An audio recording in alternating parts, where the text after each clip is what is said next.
নমস্কার বন্ধুরা, আমি doctor Amaresh Shil, assistant professor in department of orthopaedics, Tripura medical college, Agartala. আজকে আমি আপনাদের সাথে একটা খুব ইম্পর্টেন্ট টপিক নিয়ে ডিসকাশন করতে চাইছি। সেটা হচ্ছে যে আমাদের শরীরে যে কোনো জায়গাতে চোট লাগার কারণে যদি আমাদের শরীরের হাড় ভেঙে যায়, তাহলে আমাদের কি কি করণীয় এবং কি কি আমাদের করণীয় না। সো অ্যাক্সিডেন্ট আসলে এমন একটা জিনিস যেটা যে কোনো সময় যে কোনো কিছুর সাথে হতে পারে। এটা আপনার সাথেই হোক বা আপনার কোনো আত্মীয় স্বজন বা আপনার কোনো বন্ধু বান্ধবের সাথেই হোক, এটা হলে আমাদের শরীরে যে হাড়গুলি আছে ওইগুলি কিন্তু কোনো না কোনোটা ভাঙতে পারে।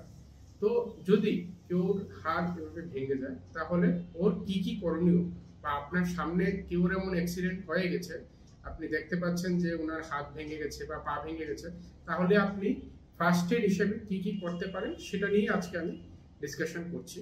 সো ফার্স্ট, যদি কেউ আপনি দেখেন রাস্তাঘাটে এরকম অ্যাক্সিডেন্টের জন্য আহত হয়েছেন, তাহলে আপনি চেষ্টা করবেন যে ইমার্জেন্সি সার্ভিসেস যেগুলি আমাদের রাজ্যে অ্যাভেলেবেল আছে সেগুলিতে যোগাযোগ করে কন্ট্যাক্ট করে যত তাড়াতাড়ি সম্ভব পেশেন্টকে যাতে হাসপাতালে পৌঁছে দেওয়া যায়। কিন্তু যদি ধরুন কোনো একটা দূরবর্তী জায়গার মধ্যে অ্যাক্সিডেন্ট হয়েছে বা কোনো একটা প্রবলেম হয়েছে যেটার জন্য পেশেন্টকে হাসপাতালের সাথে সাথে পৌঁছানো যাচ্ছে না, তাহলে আপনারা কি করবেন?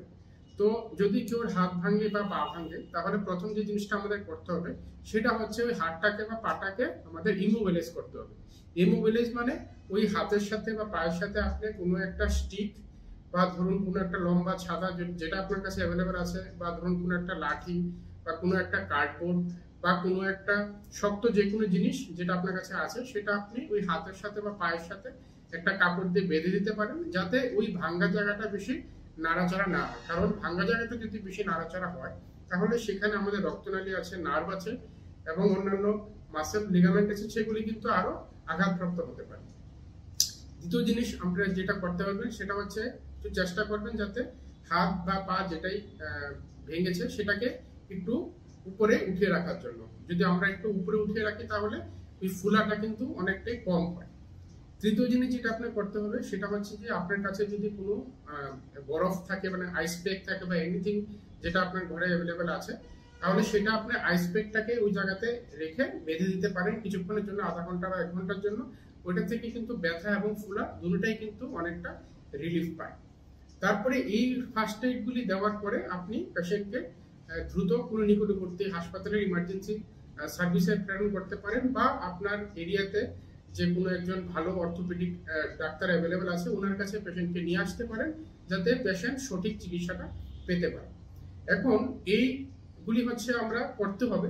এখন কয়েকটা জিনিস আমি বলতে চাই যেটা আমাদের কমন প্র্যাকটিস আছে, যেটা আমাদের করা উচিত না এরকম হাত বা পা ভাঙার ক্ষেত্রে। তো যেটা প্রথম ইম্পর্টেন্ট জিনিস সেটা হচ্ছে মালিশ করা। এমন অনেক ইনসিডেন্ট দেখা গেছে যে রাতে ঘরে ঘরে ব্যথা পেয়েছে বা কিছু হয়েছে, ওই জায়গাটাকে মালিশ বা মাসাজিং আমরা যেটা বলি, ওইটা করার ফলে কিন্তু ওই জায়গাটা বেশি ব্যথা এবং ফুলবে। এবং দ্বিতীয় জিনিস যেটা করতে হবে সেটা হচ্ছে গরম সেক দেওয়া বা হট ওয়াটার বোতল দিয়ে ওইখানে কম্প্রেশন দেওয়া। এগুলি কিন্তু করাটা উচিত নয়। এগুলি যদি আপনি করেন তাহলে কিন্তু ওই জায়গার সমস্যাটা আরো বাড়তে পারে। আরেকটা খুব ইম্পর্টেন্ট জিনিস যেটা আমরা দেখতে পারি সচরাচর, সেটা হচ্ছে কোনো লোকাল কোয়াকের দ্বারা চিকিৎসা করা, মানে আপনি যেটা আমরা বলি কবিরাজি চিকিৎসা। সেটাতে কিন্তু দেখা যায় যে কেউ কোনো গাছের পাতা লতা বা কোনো কিছু ল্যাব জাতীয় বা মলম জাতীয় কিছু বানিয়ে ওই জায়গাটার মধ্যে লাগিয়ে রাখে। এগুলি কিন্তু করাটা ঠিক না, কারণ এরকম আমরা অনেক পেশেন্ট দেখতে পারি যে যাদের এইসব পাতা বা এসব কবিরাজি জিনিস লাগানোর ফলে ওই জায়গার মধ্যে ইনফেকশন হয়ে যায়, পচন ধরে, এমনকি হাড়ের মধ্যে পর্যন্ত ইনফেকশন চলে যেতে পারে। এবং হাড় তো জোড়া লাগেই না, বা যদি কিছুটা জোড়া লাগতেও চায় সেটা কিন্তু হাত পা বাঁক অবস্থায় থেকে যায়। সো এগুলি আপনাদের করাটা উচিত নয়, এবং আমি আগে যে পয়েন্টগুলি বলেছি সেগুলি আমাদের করণীয়। তো এইভাবে যদি আপনারা এই পয়েন্টগুলি মনে রাখেন, তাহলে আপনার সামনে যে কোনো কেউ যদি এইভাবে আহত হয় বা রাস্তাতে আপনি কেউ কি অ্যাক্সিডেন্ট হয়েছে, কিছু হয়েছে, আপনি ওনাকে দ্রুত হেল্প করতে পারবেন।